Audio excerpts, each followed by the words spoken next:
할렐루야! 7월 28일 수요 예배 하나님 앞에 올려드립니다.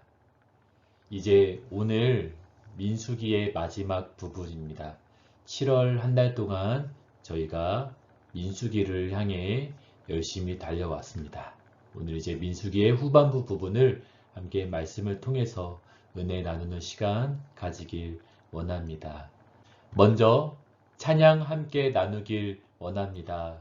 두 손 들고 찬양합니다.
기도합니다. 하나님, 7월의 마지막 주 수요 말씀 식사 시간입니다. 우리의 삶 가운데 식사를 거르지 않고 끼니를 잘 챙겨 먹듯이 우리의 신앙의 끼니도 잘 챙겨 먹는 저희들 되길 원합니다. 이제 민수기의 말씀을 함께 나누려고 합니다. 전하는 자나 듣는 자나 하나님께서 귀한 은혜를 허락하여 주시옵소서. 예수님의 이름으로 기도드립니다. 아멘. 네, 오늘 이제 민수기 21장부터 36장까지 함께 나누길 원합니다. 민수기는 광야 생활 40년 중에 38년 동안의 이야기입니다. 38년 동안의 주된 사건은 민수기 11장부터 25장에 나옵니다. 나머지 앞부분은 그 1장부터 10장까지는 출애굽 1세대의 인구조사와 광야 출발 준비 전이고, 그리고 또 뒷부분은 출애굽 2세대의 2세대 인구조사와 가나안의 입성 준비입니다. 광야 생활의 마지막 부분은 에돔 땅을 우회하려다가 마음이 상해 원망함으로 불뱀에 물린 사건과 발람 선지자의 꾀에 빠져 바알브 제사에 가담한 우상 숭배와 모압 여자들의 음행 사건입니다. 이 사건을 통해 광야의 삶에서 옛사람의 본성적인 죄악을 깨끗이 정리하고 그리스도를 예표하는 여호수아가 모세의 후계자가 되어 새로운 삶을 살게 될 약속의 땅으로 인도할 준비를 합니다. 이스라엘 백성은 광야의 삶 초기부터 원망으로 시작했습니다. 그리고 또 마지막 순간까지 원망을 토해내는 것을 우리는 말씀을 통해 잘 알 수가 있습니다.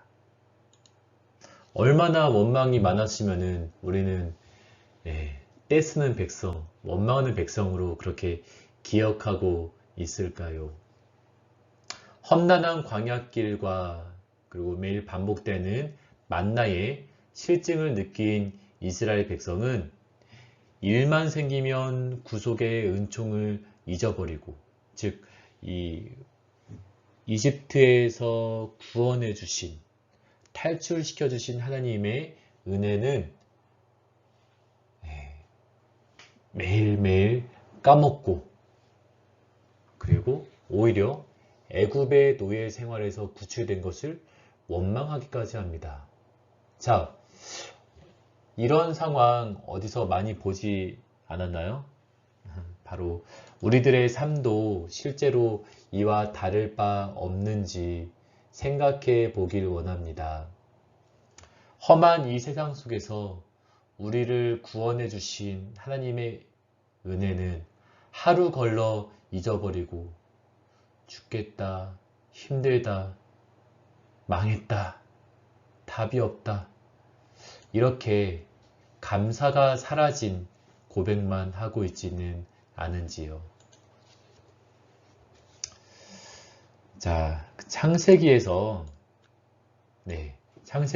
아담이 선악과를 따먹을 때 개입한 뱀과 그리고 광야에서 등장한 불뱀은 요한계시록에서 용, 즉 마귀 사탄이라고 불려지게 됩니다. 구약에서 뱀으로 등장한 사탄은 연약한 인간의 본성을 타고 들어와 죄를 짓게 합니다. 그러나 모세가 광야에서 놋뱀을 만들어 장대 위에 단 것처럼 그리스도는 사망의 세력인 사탄을 멸망시키고 일생에 매여 종로로 타는 자들을 구원하시려고 십자가에 달리십니다. 그러므로 사탄인 용은 최후에는 결국 죽고 광야 같은 세상에서 구원받은 거룩한 백성은 그리스도와 더불어 왕노릇하며 살게 됩니다. 이렇게 고귀한 이스라엘 백성을 저주하려고 모압 왕 발락은 이방술사 발람을 부르게 됩니다. 그리고 그 발람으로 하여금 이스라엘 백성을 저주하라고 그렇게 시킵니다. 그런데 또 여기서 극적으로 하나님은 발람으로 하여금 이스라엘 백성을 저주하는 대신 축복하게 하십니다. 왜냐하면 그들은 하나님에게 사랑과 복을 받은 자들이기 때문입니다. 이렇게 축복받은 백성에게 광야에서의 마지막 시험은 이방술사 발람으로 등장한 사탄의 마지막 유혹입니다. 그로 인해 이스라엘 백성은 시딤에서 모압 여자들과 음행하고 바알불에게 절하는 죄를 짓게 됩니다. 사탄은 발람처럼 겉으로는 축복을 선포하듯이 좋은 말만 하지만 속으로는 저주를 퍼붓듯이 유혹해 세상의 우상을 섬기게 만듭니다. 그래서 요한계시록 21장 4절에서 마지막까지 우상의 제물과 음행을 경계할 것을 우리들에게 당부합니다. 이 영상을 보시는 청년들, 청년의 때에 세상의 유혹을 받지 않는 사람은 아마 단 한 명도 없을 것입니다. 그러하기 때문에 하나님의 백성이 된다는 것이 결코 쉽지가 않은 것입니다. 우리가 함께 이겨내 나가길 소망합니다. 이 험한 세상 속에서 우리들의 눈앞에, 마음 앞에 우리를 유혹하는 우상들을 우리가 다 함께 끊고 나가길 소망합니다. 자, 오늘 말씀 식사 마지막 페이지입니다. 잘 집중하시길 바랍니다. 민수기 26장 1절과 2절에 광야 생활 40년 마지막에 출애굽 1세대는 어떻게 됩니까? 모두 사망하게 됩니다. 그토록 바라고 바랬었던 가나안 땅 입성을 앞두고 그들은 다 인생이 마감되게 됩니다. 그리고 이제 새로운 출애굽 2세대가 그렇게 새롭게 계수됩니다. 이것은 광야의 삶을 마치고 새로운 삶을 살기 위해서는 옛사람은 죽고 새 사람으로 살아야 한다는 순종을 말합니다. 오직 갈렙과 여호수아만이 여호와를 온전히 따랐습니다. 우리는 흔히 하나님 말씀에 순종하며 산다고 말하고 있습니다.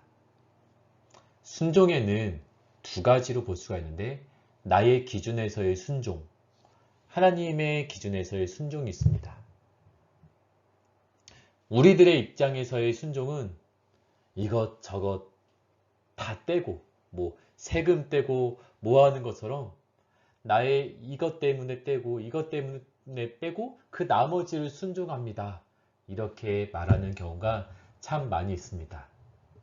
반대로 하나님의 관점에서의 순종의 키포인트는 바로 온전함입니다. 온전한 순종. 우리는 하나님 앞에 온전한 순종을 하고 있는지 돌아보길 원합니다.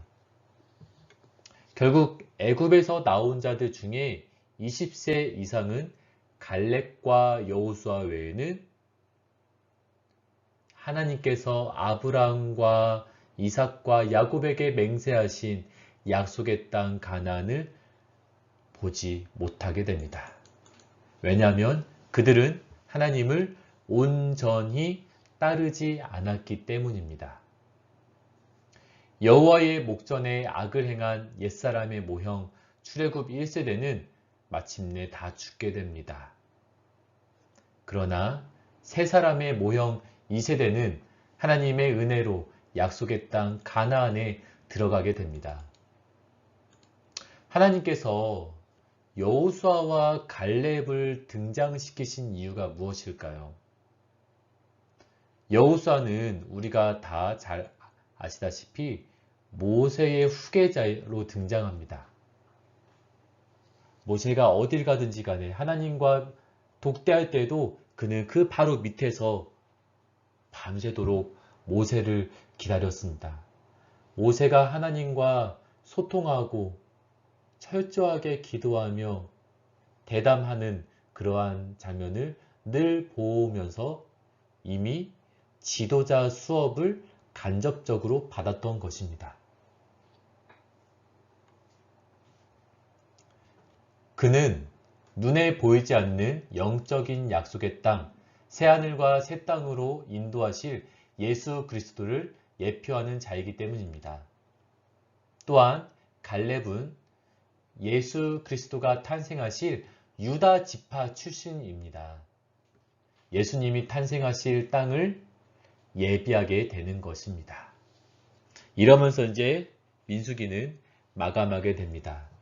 사랑하는 여러분, 우리가 이 민수기 첫 번째 주부터 네 번째 주까지 4번에 걸쳐서 우리가 함께 열심히 달려오게 되었습니다. 우리가 하나님을 온전히 따른다는 것, 사실 저도 굉장히 힘들어요. 참 많은 장애물이 있습니다. 그러나 포기하지 말아야 할 것은 여호수아와 갈렙처럼 온전한 믿음의 눈으로 세상을 바라보는 것. 그때 하나님께서 그런 사람을 사용하신다는 것입니다. 출애굽의 1세대가 되는 것이 아니라 2세대로서 그 약속의 땅 가나안에 들어가는 것처럼 우리의 삶도 1세대 예전 신앙에서 끝이 나는 것이 아니라 또 새롭게 우리의 신앙을 리모델링해서 이전 것보다 더 고칠 것을 고쳐서 더 하나님께서 보시기에 순전한 믿음, 온전한 믿음을 갖춘 저와 여러분이 되길 주님의 이름으로 축원드립니다. 기도하겠습니다. 하나님, 민수기 말씀을 이제 마치게 되었습니다.